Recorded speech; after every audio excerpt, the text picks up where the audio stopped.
So the British Conservatives sit in the ECR group, which is 74 MEPs from 18 countries. I happen to be the leader of that group. Just, I don't know why, but they just decided to vote for the last man standing or something like that. I don't know what happened.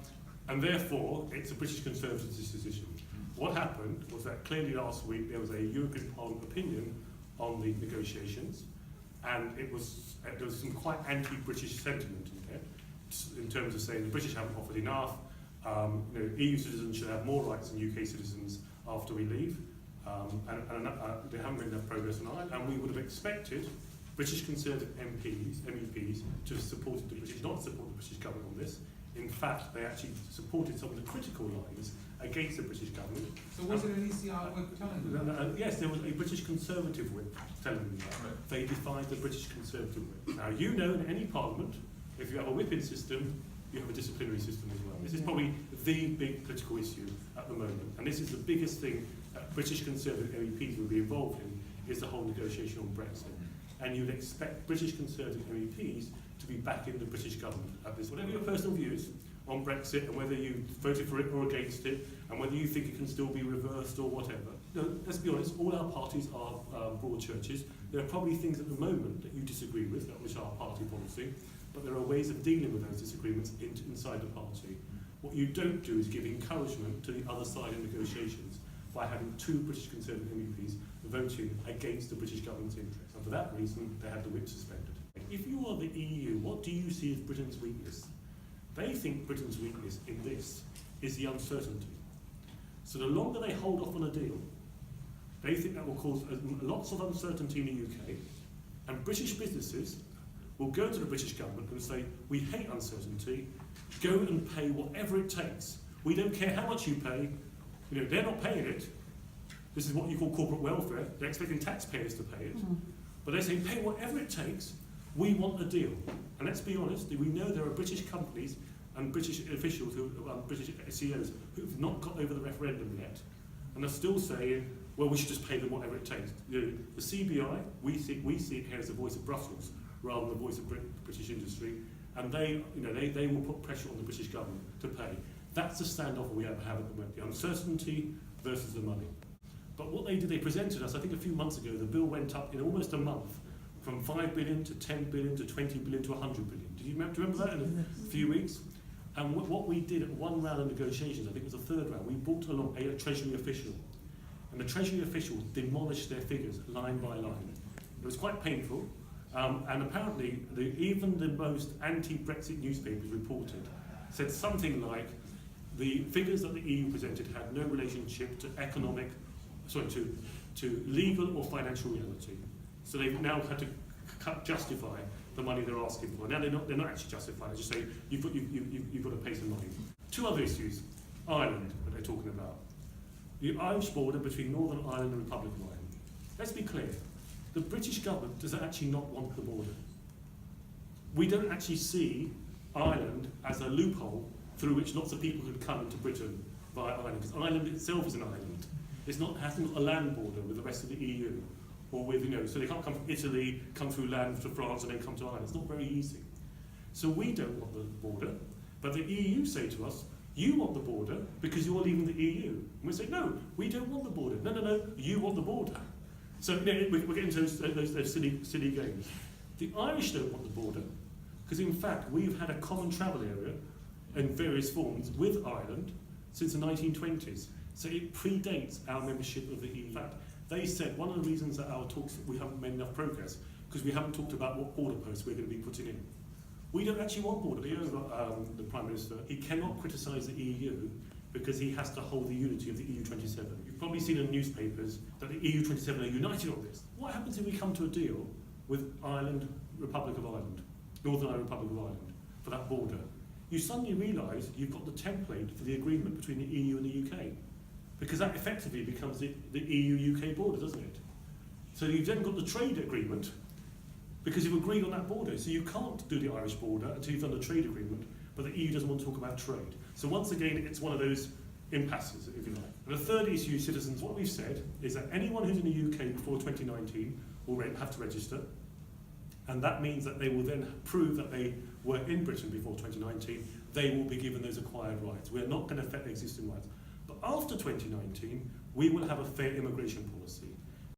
We have controls on people from outside the EU, but we have no controls on people from inside the EU. After we leave the EU, we'll have a fair immigration policy where we treat everyone equal. Whether you're from Austria or Australia, Croatia or the Caribbean, India or Italy, we will treat everyone equal. People get given acquired rights. We're now being told you cannot ask people to register, you have to automatically give them those rights. We say, well, hold on a minute, if I'm a Brit who goes to live in Belgium, or I'm a Brit who lives in France, or a Brit who lives in Germany, I have to register.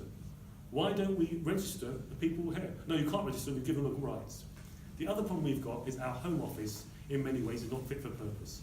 It doesn't have the systems to automatically give them those rights. I worry about government and bureaucracy. You can imagine some government official going up and saying, here's an 80-page document to fill in. One of the things I'm arguing is that we have technology, we should be using this as an opportunity to get smart, quick immigration systems and smart border systems. Those are the three issues: money, citizens' rights, and Ireland. At the moment now, we've now had to play a hardball, and we've had to say to the EU, because we're not making enough movement, we are preparing for no deal. What about Gibraltar? What about Gibraltar? Yeah, I mean, Gibraltarians actually Gibraltarians are the unfortunate sort of victims of this, because I think they voted almost 99% to stay in the EU, but they also accept that they're part of the United Kingdom. The leader of Gibraltar has actually been very clear and said, actually, we now expect Gibraltar to take full advantage of the opportunities from Brexit. What was interesting was that initially Spain were making lots of noises about Gibraltar. They started to tone those down because they're really worried about no deal with the UK. They are worried about, for example, all the tourism they get in the UK. They're worried about, put it this way, British people who go to Spain and France go to retire. Spanish and French people who come to the UK come to work. We didn't want you to leave, you're leaving. We've got no one to hide behind now that you're leaving. We're going to have to stand up to Germany and France ourselves now with the EU politics, but we need to make sure we have as good a deal with the UK as possible because we've got so many links between our countries. So when you say no deal, what does that actually mean? No deal actually probably means that we go, look, we don't want this, and we're quite clear, let's be honest, we don't want this, but we have to tell them or give them the impression that we are prepared to walk away and not sign a new agreement. So it'll probably be on trade WTO rules, and there'll be a number of bilateral agreements on other things. So for example, we'll probably do bilateral agreements on air services, so the airplanes can still fly. And a number of countries are now urging the EU, coming to me and saying, we're really worried that the EU is trying to stall on air services agreements. We need to carry on, we've got airlines that fly lots of people to Britain, or bring lots of people from Britain to our country.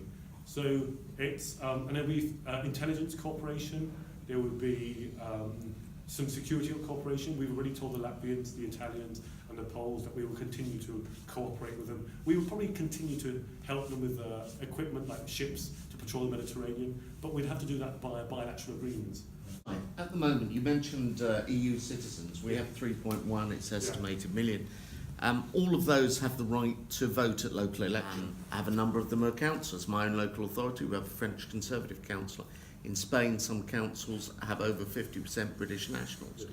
Do you think automatically we should remove the franchise from non-Commonwealth EU nationals when we leave the club on or about the 29th of March 19? I'm just talking about the electoral rights. So they can vote at every local election. Are we going to remove that? I assume so. Let me confirm that. I thought people who came before 2019 would maintain the right to vote in elections. That's very but the ones who come after, I'm actually meeting with a number of EU groups now because they are scared, naturally. There's still people who think they're going to get kicked out. Even though the British government has said, we're not kicking anyone out. They're going to be given a quiet life. I had a conversation with David Davis about this today. I said, can we get this down to make it as simple as possible? And actually, we've got technology. You can do a lot of this online. You've got existing government databases that can connect each other. So that's what we're trying to do at the moment. I asked the Prime Minister, seeing her as Chief of Staff this week, to write a letter to EU citizens ahead of the elections to say, first of all, you are staying, you get these are acquired rights, and we're just asking you to register. And I'm going to talk to them about, I want to meet the 3 million group. I've been put in contact with them to talk about, I want to work with them to work out how we make it as easy as possible.